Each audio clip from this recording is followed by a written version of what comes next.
Bene, eccoci insieme anche oggi. L'ospite è Giovanni Bona, segretario veneto del SAPPE, che è il Sindacato Autonomo di Polizia Penitenziaria. Quindi parliamo della situazione delle carceri nel Veneto e a nord-est, insomma la situazione è abbastanza simile. Però partirei da un dato precedente. Perché uno fa l'agente di polizia penitenziaria? Lei fra l'altro fa parte del corpo. Sì. Com'è che è arrivato a fare l'agente di polizia? È una missione? Io credo che inizialmente le scelte siano altre, poi ti rendi conto che comunque hai bisogno di una grande forza d'animo e ti avvicini appunto verso una vera e propria missione di vita, perché comunque è un lavoro che ha a che fare con delle persone, è un lavoro che trascorri dentro degli ambienti dove c'è tanta sofferenza, tante situazioni difficili, per cui per forza di cosa hai questo travaglio e vai verso una vera e propria missione. Ecco, perché voi vi chiamate polizia penitenziaria, ma nell'immaginario collettivo il termine di polizia, quindi di poliziotto, lo colleghiamo alla repressione del crimine. Qua invece pare che abbiate più una funzione, come posso dire, anche di questo, di controllo, ma anche da assistente sociale, Ma diciamo che da persone impegnate anche nel recupero dei reclusi. Indubbiamente, sia per una questione poi di forza di cose, insomma, il nostro compito è un compito prettamente di vigilanza, quindi di custodia, di garantire la sicurezza all'interno degli istituti penitenziari e anche all'esterno. Siamo dei poliziotti a tutti gli effetti, perché comunque facciamo parte delle forze dell'ordine di questo Paese.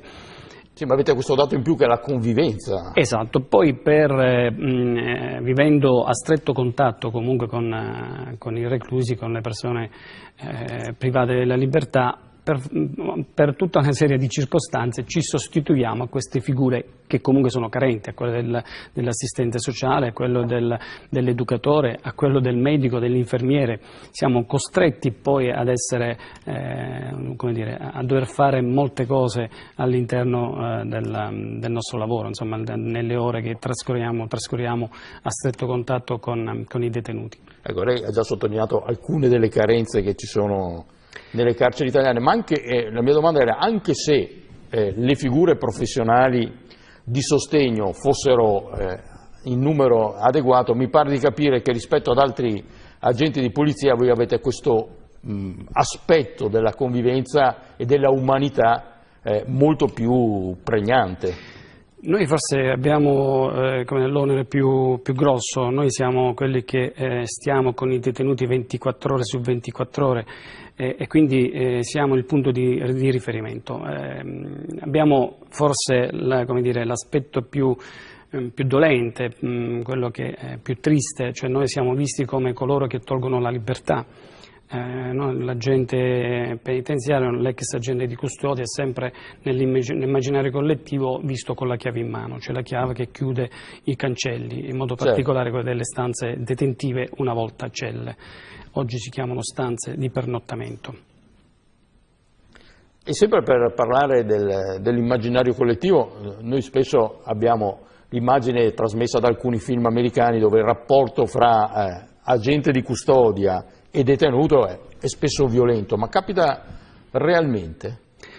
Ci sono casi dove questo avviene, in modo particolare in questi ultimi anni, con un sovraffollamento degli istituti penitenziari che va al di là di ogni numero tollerabile, e quindi la congestione, spazi stretti, si creano quelle situazioni dove dobbiamo comunque intervenire. E nell'intervenire per sopprimere situazioni di disordine all'interno delle sezioni, all'interno dei reparti detentivi, purtroppo ci sono anche episodi dove ci si scontra inevitabilmente, fa parte purtroppo della natura del posto dove noi lavoriamo. Non tutti i soggetti reclusi accettano la propria condizione, molti sì, altri no, ci sono una molteplice differenza etnia, soprattutto negli istituti del nord-est, nord Italia in generale, dove comunque abbiamo una presenza di detenuti stranieri che supera il 60%, con delle concentrazioni che vanno dal 70 all'80%, per cui un po' la convivenza diventa estremamente difficile e la violenza emerge spesso. Ecco, lei raccontava, citava prima che voi siete agenti di polizia a tutti gli effetti. Ecco, c'è un momento nel percorso in cui decidete di fare l'agente di polizia penitenziaria? Cioè, voglio dire, il percorso di formazione è uguale per tutti gli agenti di polizia, dopodiché uno sceglie il ramo? No, noi facciamo parte del Ministero della Giustizia, non dell'Interno, della Difesa.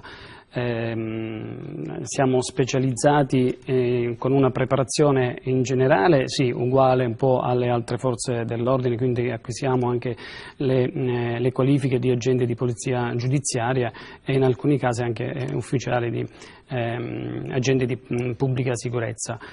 Poi veniamo specializzati per quelle che sono le materie che noi trattiamo tutti i giorni, quindi l'ordinamento penitenziario, allargato anche in quelle che sono poi funzioni come trattamento e recupero sociale, marginalmente, ma principalmente noi dobbiamo garantire quelle condizioni di vivibilità all'interno degli istituti che poi sono le condizioni principali per poter sviluppare quelli che sono gli obiettivi della pena detentiva, cioè quella del recupero del reo attraverso delle opportunità che vengono fornite, normalmente viene chiamato trattamento penitenziario, dove si sviluppano dei progetti di recupero socioeducativi in modo tale che la persona che è entrato all'interno di un istituto a seguito di un comportamento non rispettoso delle leggi, per dirla così, esca una persona migliore, una persona che può essere nuovamente riaccettato dalla società. Avete anche una preparazione psicologica durante il percorso di formazione oppure la fate sul campo? Principalmente sul campo. La formazione è un altro aspetto molto carente nel nostro lavoro. Noi veniamo da anni di emergenza, la durata di un corso per un agente di polizia penitenziaria normalmente è di 6 mesi, quando dovrebbe essere da 9 mesi a 12 mesi, per cui siamo, è una formazione ridotta, una formazione non adeguata a quello che poi si va ad affrontare quotidianamente. Attualmente veniamo da un periodo di sovraffollamento degli istituti penitenziari, tant'è che è stata dichiarata un'emergenza nazionale, certo. Siamo stati diffidati dalla Corte Europea dei diritti dell'uomo come paese, per cui insomma per le carceri, per le condizioni degli istituti vicini appunto ad essere considerati disumani, vicino a situazioni addirittura da evidenziare situazioni di tortura, insomma è effettivamente una situazione di emergenza vera nazionale, per cui la preparazione dovrebbe essere costante, dovrebbe essere non solo costante, ma una persona che è esposta a determinate situazioni particolare dovrebbe avere una sorta di depurazione, un periodo di vero e proprio distacco da quella situazione, proprio per evitare tutte quelle situazioni di personalizzare troppo o addirittura di scendere troppo in rapporti particolari che lo porterebbero lontani da quella oggettività che bisogna avere sempre nel nostro lavoro di tutti i giorni.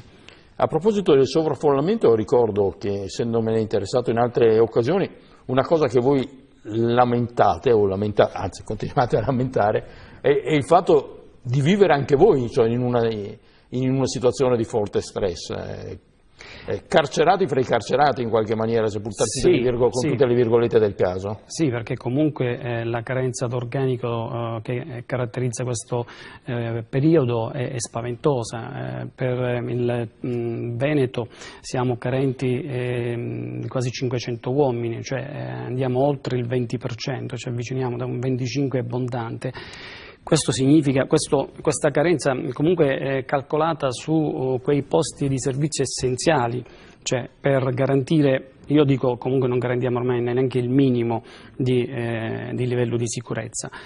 Quindi questo significa che un agente deve coprire più posti di servizio e quindi sì che si trova isolato, cioè chi ha intorno sono più detenuti che agenti, insomma, cioè, in modo particolare in questo periodo dove comunque la politica o comunque la classe dirigenziale del nostro Dipartimento ha scelto la cosiddetta vigilanza dinamica o il regime detentivo aperto, cioè quelli di cioè i detenuti sono liberi da 8 a 10 ore di poter stare liberi, quindi fuori dalle stanze detentive. Il problema è che non avendo altro da fare, perché comunque è un progetto, la scelta di questo modello detentivo cosiddetto vigilanza dinamica, che è copiato da altri paesi, purtroppo noi copiamo, non abbiamo, anche se abbiamo un ordinamento penitenziario che è uno delle più, un ordinamento all'avanguardia, forse è uno dei più, come sotto l'aspetto umano, insomma uno dei migliori a livello europeo. È intelligente se si prende il meglio degli altri. Sì, in questo caso però è appunto copiato, ma copiato a metà, quindi è un progetto all'italiana. Esatto, per cui anziché essere regime aperto, come dicevo, abbinare per cui delle attività che impegnassero i detenuti sono liberi di sciamare all'interno di questi reparti, questi lunghi corridoi, e in quelle situazioni di abbandono, di inerzia, alcuni, non tutti, per fortuna sono delle minoranze, ma che riescono comunque a tenerci sotto scacco, danno il meglio che riescono a dare per quelli che sono, insomma. Ecco, e per concludere c'è anche un problema di retribuzione, ricordo. Ma la scelta, ecco, lei parlava prima di scelta, credo se uno ci avesse pensato meglio sotto questo aspetto non l'avremmo mai fatto, perché siamo pagati intorno, lo stipendio medio va da 1,3 a 1.500 euro.